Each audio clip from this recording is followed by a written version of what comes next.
Mars, our cosmic neighbor. More spacecraft have traveled to Mars than any other planet. One day, humans will visit as well. Humans should go to Mars, and we should do it quickly. This rocky planet could almost be home. Mars is very different than Earth, but in many ways, it's like a long-lost brother. Yet Mars is an alien world. Looking at Mars gives us some disturbing lessons about the future of our own planet.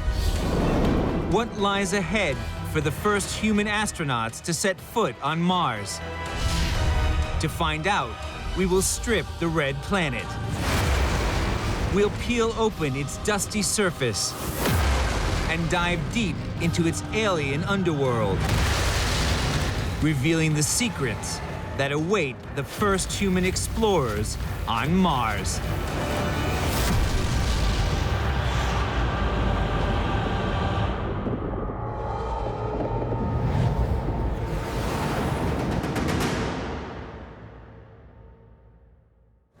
Mars, the fourth planet from the Sun. It sits 142 million miles from Earth. The average temperature is -80 degrees Fahrenheit. Today, scientists are racing to reach the red planet. 4 new missions are preparing to study Mars's atmosphere, geology, and weather systems in more detail than ever before.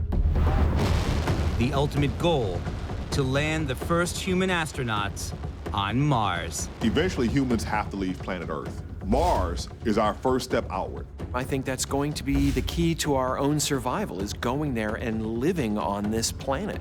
And we'll be able to explore the rest of the solar system from there. Sending humans to Mars is really the next great challenge. We will get there, it's just a matter of when.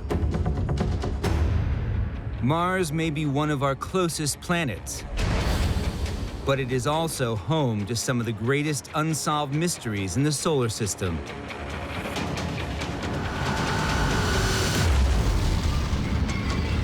Hidden inside, a frozen world may hold the key to Martian life.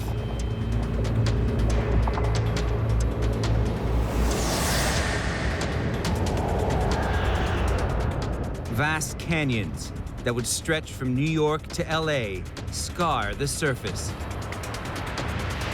Violent dust storms engulf the planet, while some of the tallest volcanoes in the solar system rise up from its plains. These supervolcanoes hide an alien underworld. Mars is a tantalizing destination for human exploration. When we first got to Mars, it just looked like a cold, dry, dead planet. But the more we study it, the more we learn that it's actually dynamic, alive. Before NASA launches a manned mission, they must confirm that Mars is habitable for humans.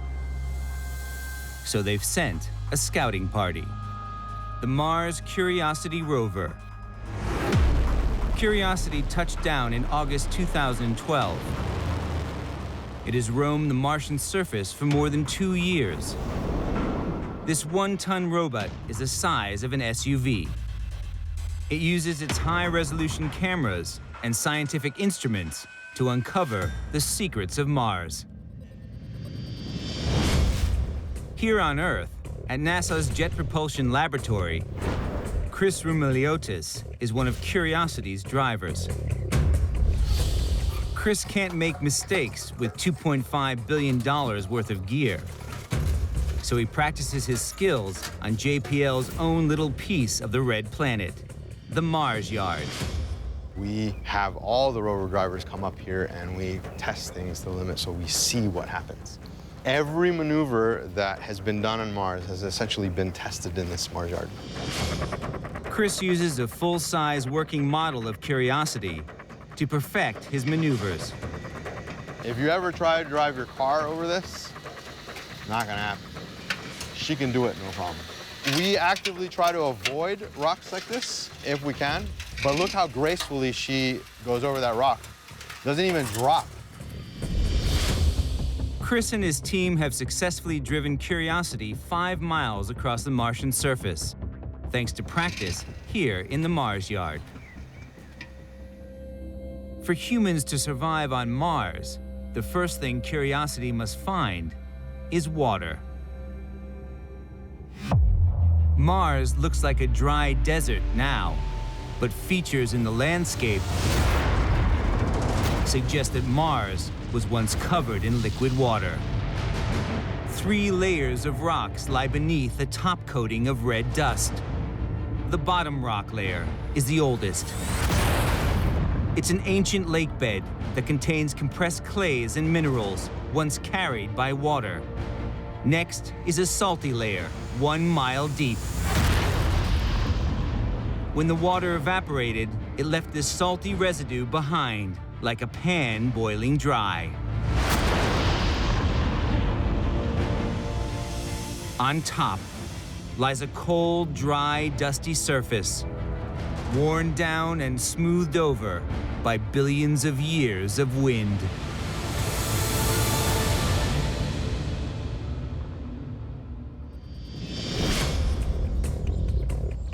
Scientist Ashwin Vasavada leads the search for water on Mars. We've been chasing evidence of liquid water on Mars for decades. Curiosity's discoveries are astonishing. One of the first things we found with Curiosity was rounded pebbles, about this size, rounded corners. You don't see that naturally without something grinding the rocks together. And the action of the liquid water flowing in a stream, grinding those rocks, created this ancient stream bed. This dry stream bed proves that there was once liquid water on Mars.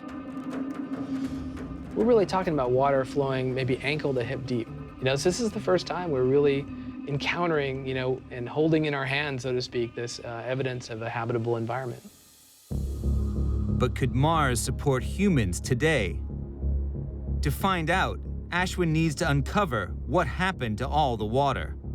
One of the big mysteries about Mars is that early in its history is where we find all this evidence for flowing water, lakes, maybe even an ocean. What happened on Mars to create this dry environment that we see today?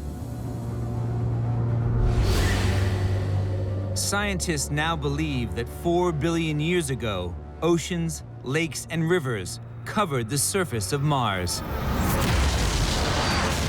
Deep inside, Mars had a hot core of flowing metal, just like Earth.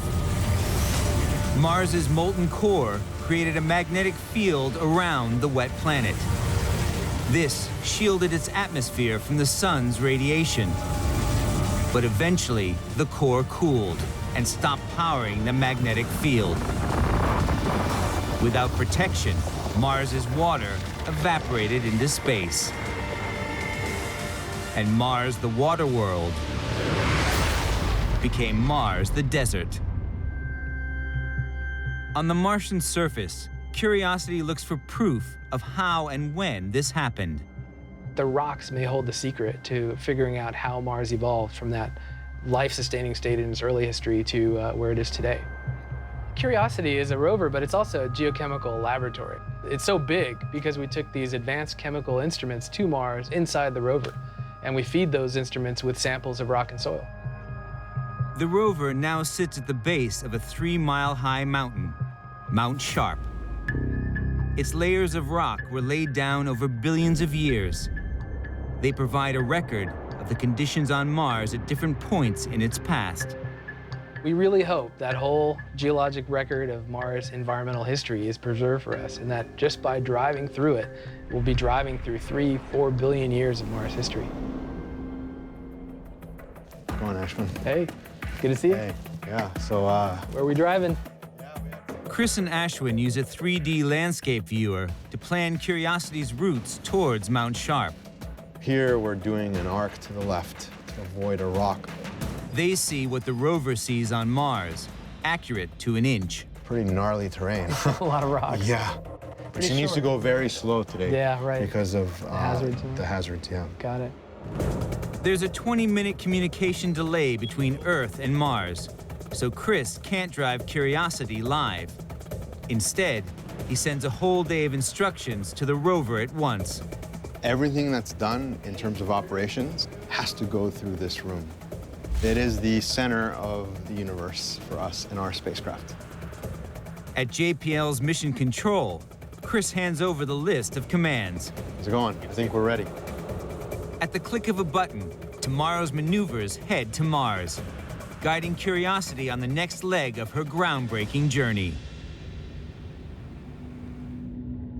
NASA's missions prove that at some point, Mars was stripped of its water and atmosphere. But was all of Mars's water lost to space? Will future astronauts find any water left hidden beneath Mars's desert surface? And could they encounter Martians already living there?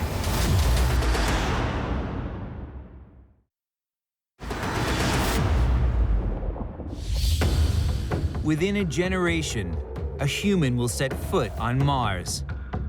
The first visitors will experience a cold, barren terrain. Curiosity confirmed there was once water on Mars. Could human explorers still find water there today? Mars is so cold that its atmosphere freezes. Carbon dioxide snow covers the northern plains. 3 feet below this snowy crust lies an Earth-like secret, a massive reservoir of frozen water over a mile deep. These are Mars's ice caps. If these ice caps melted, they would cover the planet with over 60 feet of water. They contain 100 times the water in the Great Lakes. With this much water on the planet, could there also be life? Water is a precursor for life itself. If there's water, there's a possibility of life. So maybe the Martians are not science fiction. But Mars is so cold that water on its surface only exists as ice. For future human explorers to find life, they must look for liquid water that isn't frozen. Life on Earth is very diverse. Not all life forms require oxygen. Not all life forms even require sunlight. But it seems that every single life form on Earth, no matter how diverse, requires liquid water. Our best chance of finding liquid water on Mars may lie beneath the surface. Scientists believe that not all Mars's water escaped into space. Some became trapped beneath the landscape.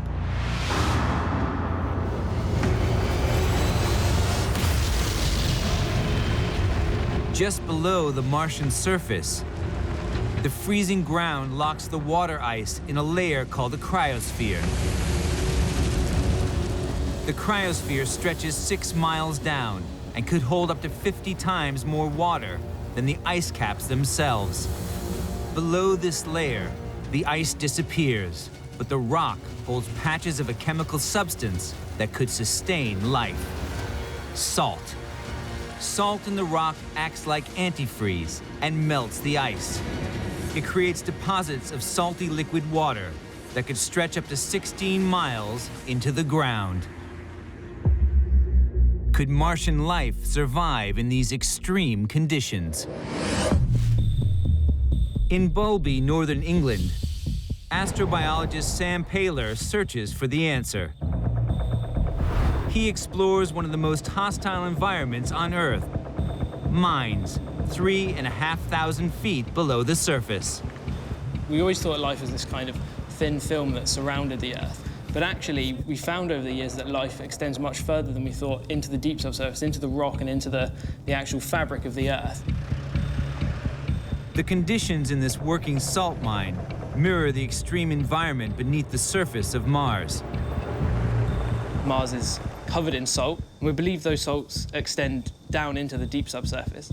In order to understand whether anything can live in those deep salts on Mars, we need to come to a salty, deep environment here on Earth.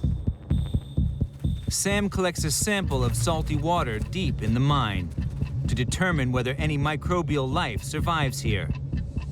This water has come out of the rock from the local geology around, and we're basically going to sample it in a sterile way as possible with sterile tubes and sterile equipment, so we don't infect it with any of our nasty human bacteria, and see what's living in there. He analyzes the sample in the world's first permanent underground astrobiology lab that sits 2/3 of a mile down. We've actually found lots of different types of organisms in here. They're all salt-loving, they all require salt, and we've actually been able to get some images of them. You can actually see the cells in the microscope slide. We're seeing something here that's lived 1.1 kilometers below the surface. It's grown, lived, and evolved down here for many, many years. Sam's work suggests that Martian life could be similar to these microbes, if it exists at all. The really key to exploring Mars now is to get down into the subsurface. That's where our highest chances of finding any life would certainly be. You see life in so many environments on Earth that it's almost unimaginable that it isn't living somewhere else in the universe. Water trapped deep inside the red planet may hold the key to Martian life. And Mars is not the only place in the solar system with hidden water reserves. You might think that water is very rare in the cosmos, but actually, we're starting to find it everywhere we look. Water is on other planets, it's on other moons, there are even asteroids with lots of water. This is Enceladus, a moon that orbits Saturn. Enceladus is one of the wettest places in the solar system. It's only 1/7 the size of our own moon, yet it holds a secret. Fountains of water and ice explode through its frozen surface and shoot more than 120 miles into the sky. These plumes erupt from a 6-mile ocean hidden deep below. But sitting almost 1 billion miles from Earth, humans won't be visiting this exotic water world anytime soon. For now, our best hope of coming face to face with water and life outside of our own planet is on Mars. But many dangers await the first astronauts. Global dust storms blanket the planet, while carbon dioxide explosions erupt from the surface.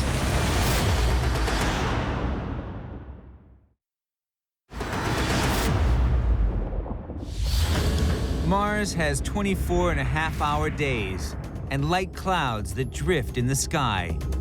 It could almost be home. The red planet even has 4 seasons like our own, but its weather is nothing like Earth's. On Earth, our seasons are caused by the tilt in our axis. And in fact, Mars has a similar tilt to its axis. So it has spring, summer, winter, fall, just like here. And at springtime, the winds begin to blow on Mars. There are little dust devils and tornadoes. There are global sandstorms. Mars comes to life in the spring. Frozen carbon dioxide cakes the red planet's northern plains during winter. But in spring, it wakes from its slumber. Temperatures rocket and bring the Martian landscape to life.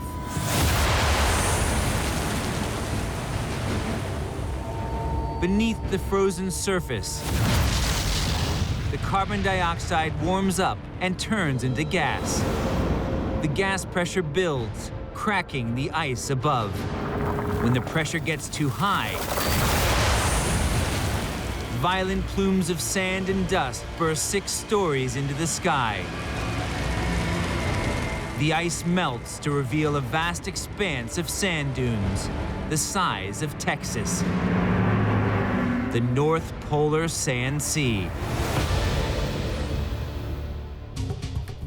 To protect humans on Mars, we need to prepare them for sudden weather extremes. Mars has weather, so that's absolutely something that we need to know more about before we can send people there and expect them to survive. Scientist Lori Fenton uses sand dunes to create a Martian weather forecast. She studies the landscape at the White Sands National Park in New Mexico. There's dunes all over Mars, and we can use them to understand what the wind is doing and what it has been doing. In a sense, this whole dune field is a microcosm for Mars. To predict the weather of the future on Mars, Lori must first understand the weather of the past. Every time the wind moves the sand, it gets locked up in these dunes, and as the dune migrates on, it sort of traps its own history. And that's the secret, under our feet right here. At White Sands, Lori inspects a trench cut into one of the dunes to find out more about the history of the climate here. Each of these layers tells you something about the weather in this area. So each packet of layers might represent a season, for example. We would see similar features if we were to dig a trench on Mars. Aerial photographs suggest that the sand dunes on Mars behave in the same way. Mars is the most photographed planet other than Earth. Here's an image of a sand dune on Mars. This is the same kind of dune that we're looking at here at White Sands. The North Polar Sand Sea is one of the largest fields of sand dunes in the solar system. The dunes are time capsules of Martian weather. Each layer is just a few inches thick, and like a photograph, captures a snapshot of the season's activities. A seam of fine particles indicates global dust storms. Next, a thick, coarse layer reveals an avalanche of sand from severe springtime winds, while a dark strip of ash suggests violent volcanic eruptions engulf the landscape. The first human astronauts must unlock these clues to predict future Martian weather. Digging a trench like this on the Red Planet will give them vital information. We could use these layers to forecast weather on Mars by measuring how thick they are. That tells us how much sand has moved, and that gives us an idea of how strong the wind was, how long a wind event lasted. And then we could start to really understand weather patterns in many, many places on Mars. Sand dunes are not the only phenomenon created by the Martian winds.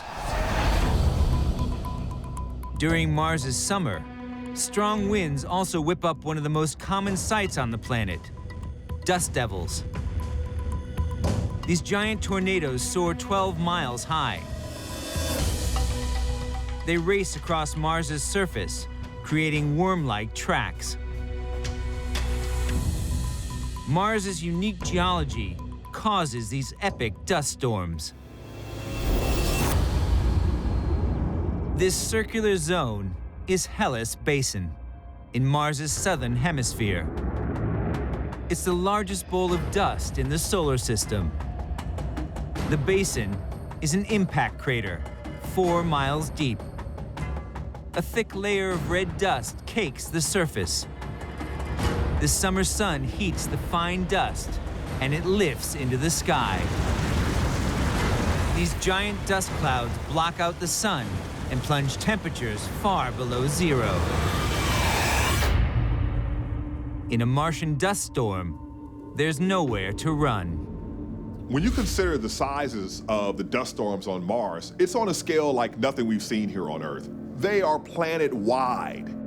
We've seen this happen, where Mars just kind of goes away. It just becomes this big fuzzy ball because it's enveloped in a global dust storm. Even if the first explorers on Mars survive these lethal storms, they still face another deadly threat. Giant tremors, called Marsquakes, that rock the planet to its core.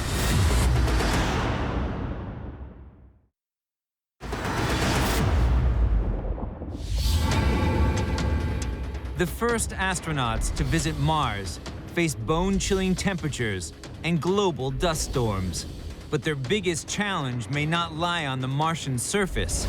The threat could come from below. Planetary tremors called Marsquakes. We're now picking up more and more evidence that there are substantial tremors on Mars. In fact, the equivalent of something like a magnitude 7 earthquake here on Earth. That's substantial. These are not just little quakes, but large events.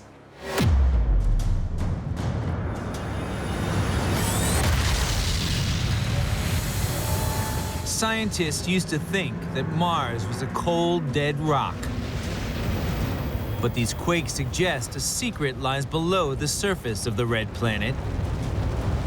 They are evidence that Mars still has a molten core that is hotter and more fluid than they once thought. This hot interior could be what triggers the quakes on Mars.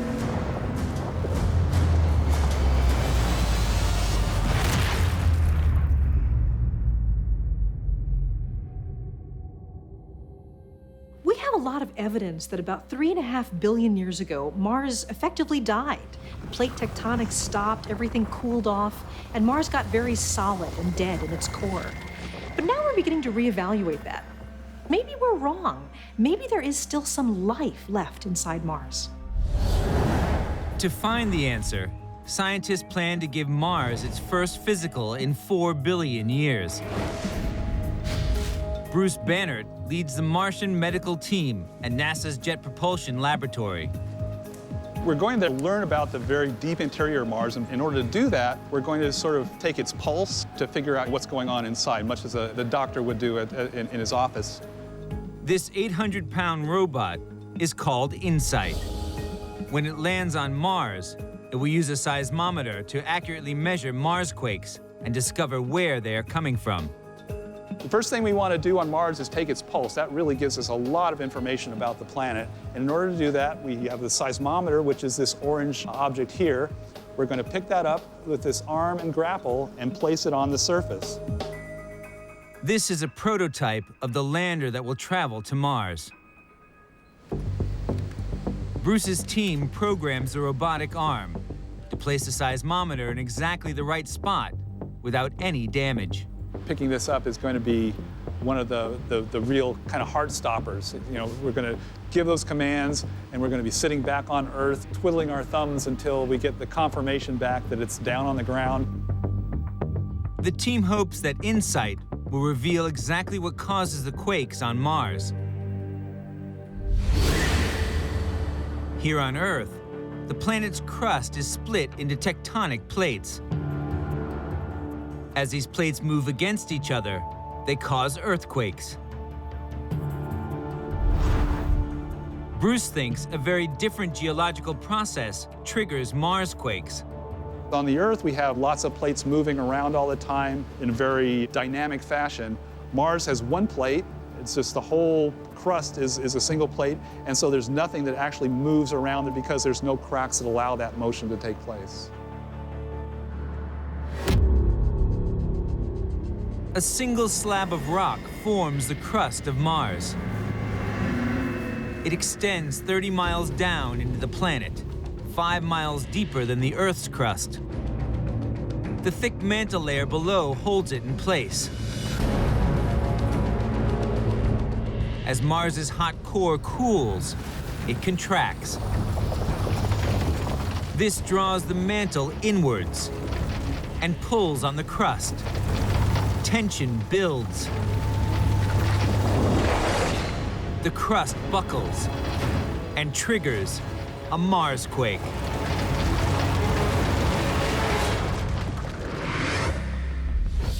If all goes to plan, Bruce's seismometer will pinpoint the origin of the Marsquakes and help to confirm this theory. I'm extremely nervous. I mean, any kind of a space mission is an enormously complicated endeavor, and there's millions and millions of things that have to go right in order to even get to Mars, much less, actually do the measurements. InSight is scheduled to land on Mars in 2016. Only then will we discover what lies beneath the surface. Mars's unique crust also holds clues to other mysteries of the solar system. Because of plate tectonics on the Earth, everything is in this grinding state of change, always moving around, melting down, building up. On Mars, however, things froze in time, billions of years ago. So you have an intact crust, an intact record of what the solar system was like a long time ago. This unblemished record helps us understand one of the most puzzling features on the red planet: the two faces of Mars. One half of Mars is carved with mountains, valleys, and highlands. Craters from ancient impacts pockmark the landscape. Traveling over the planet, the craters and mountains start to disappear.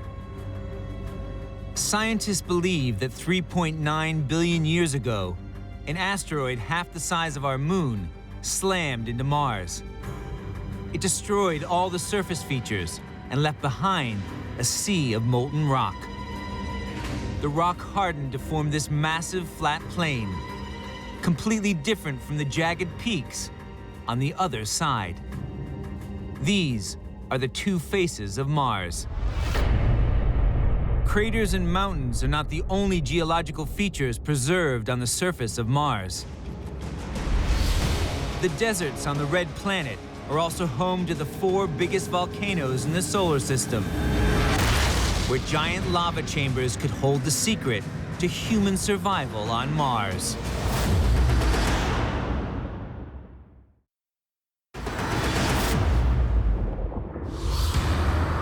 Mars may be a small planet, but it has colossal geological features. This is Tharsis, a volcanic region covering 1/5 of the planet's surface. This range boasts the 4 highest peaks in the solar system. The tallest of them all, Olympus Mons. It covers a landmass the size of Arizona and soars 3 times taller than Mount Everest. This monster volcano holds an astounding secret.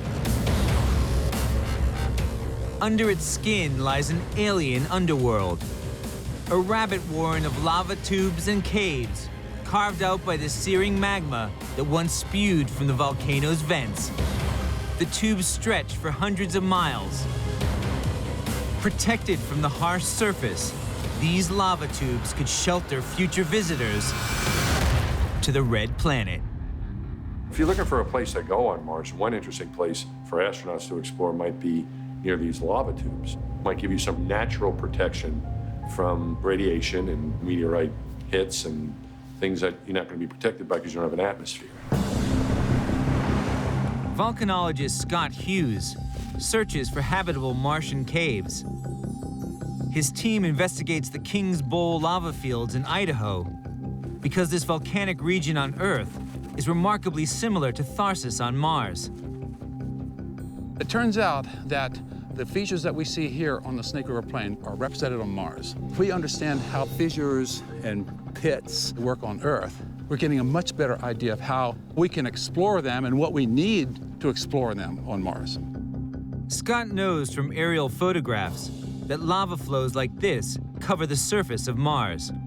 Yeah, you see this outflow channel there, and there's one here, and there's one over here. These are like lava channels that we see around volcanoes on Earth. Here in Idaho, Scott's team maps out the rock patterns on the surface to identify telltale signs of lava tubes below. Could they have made this thing any heavier? They use special laser scanning technology called LiDAR to create a 3D model with millimeter precision. LiDAR is a way to use little laser pulses to be able to capture the topography and the dimensions of the field that we're in, of the geologic features. Mapping these volcanic features on Earth will help guide them towards the hidden lava tubes on Mars. For some of us, this is the closest we're ever going to get to Mars. So we got to do our best here to understand it so that when the next generation of astronauts is able to make their own footprints on Mars, we have as best an understanding of where they're going and those landing sites as possible. Lava tubes not only offer radiation protection for future astronauts, they could also contain precious metals and minerals for a Mars colony.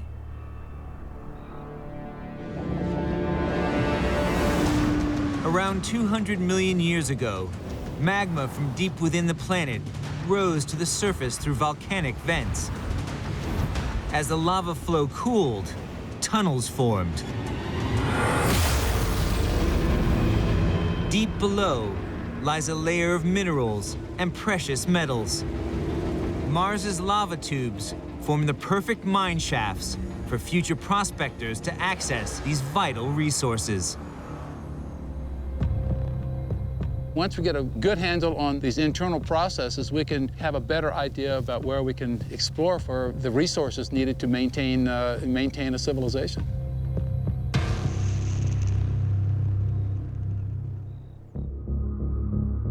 Where did Mars's ancient volcanic activity come from? We find evidence of past volcanism all over the solar system. This activity began 4 billion years ago, when asteroids and comets bombarded the early planets. The bombardment that these planets suffered early in their origin created a lot of heat. Now, inside these planets, a lot of that energy wants to get out. And the way that they get out is volcanoes. So as a body cools, the volcanic activity will become less and less. Like Mars, most objects gradually lose their volcanism as they cool. But not all. Io, a moon orbiting Jupiter. It's the most volcanically active object in the entire solar system. Hundreds of volcanic vents blister its surface. The vents shoot plumes of sulfur 190 miles into the sky. A single volcanic vent on Io creates a giant umbrella of debris, like nothing seen on Earth. Io doesn't cool like Mars or Earth because it has an extra heat source. Its huge cosmic neighbor, Jupiter, keeps it hot. When you have a really big planet and you have a small moon orbiting close to it, like say Io near Jupiter, then what can happen is that you'll get tidal flexing of the moon. And just like you can take a wire hanger and bend it back and forth and it'll become hot, as you take that moon and you bend it and compress it because of Jupiter's strong gravity, what happens is that the interior becomes hot. And for that reason, Io still has abundant active volcanism. Without a big planet nearby, Mars continues to cool.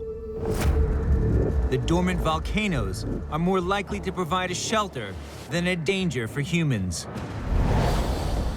But before the first astronauts even set foot on Mars, they must conquer perhaps the biggest challenge of all: a dangerous 7-month journey through deep space.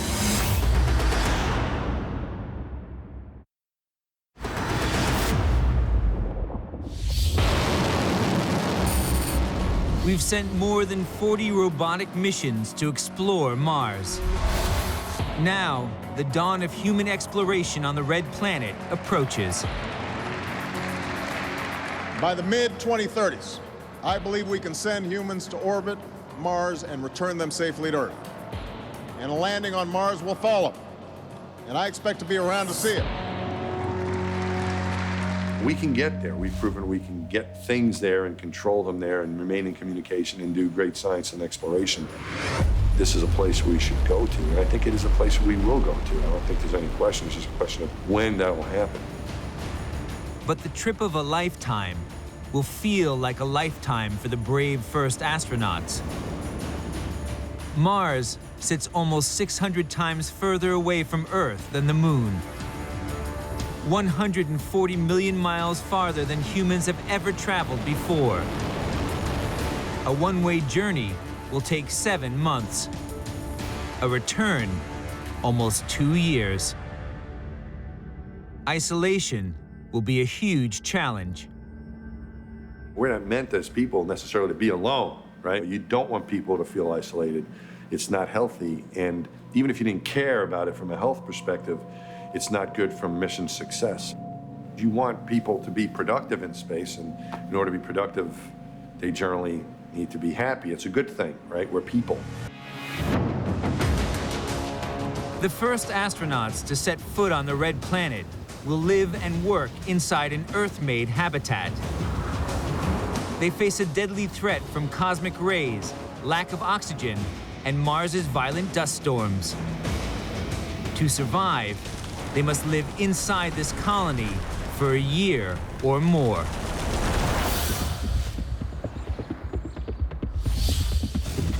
Scientists at NASA's Human Research Program investigate how astronauts will handle living in this confined environment.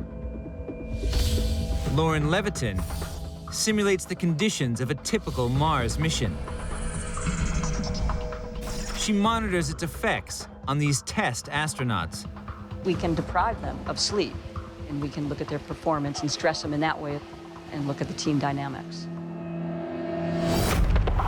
On a real Mars mission, a crew of 4 astronauts would share this space habitat for many months at a time.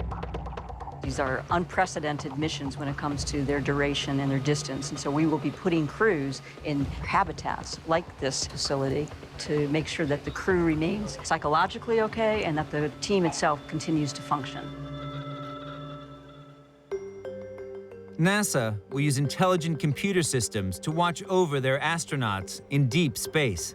There are promising new technologies, and facial recognition is one of them that could track positive and negative behaviors from just reading your face. A network of cameras observes the astronauts at all times to assess their psychological well-being. The optical computer recognition is reading the faces of each of the crew members and the way the mouth moves and the eyes move. And we're testing it now to see what it can pick up in terms of stress and fatigue. They have to be prepared to do the work when they get to the planet, and they have to be in good shape on the trip home, too. These astronauts will spend just 7 days in their space habitat. The longest a human has ever spent in space is 14 months. Living on Mars will be a colossal challenge. But for many scientists, not going to Mars is not an option. Mars will be a statement that we are capable of becoming an interplanetary species. It will be the first marker that we have that capacity. I don't see how we do it without going to Mars. The wonder that we have for Mars today, our future generations are going to have, because we're still searching for life there on Mars, and there's still a lot to be learned about the planet.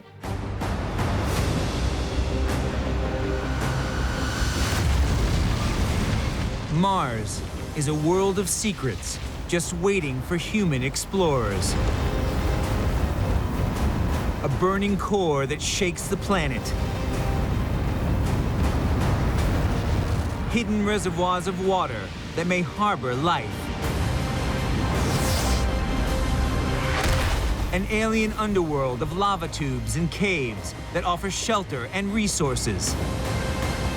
And dust storms that rage across the planet. This is the next stop on the human journey into deep space.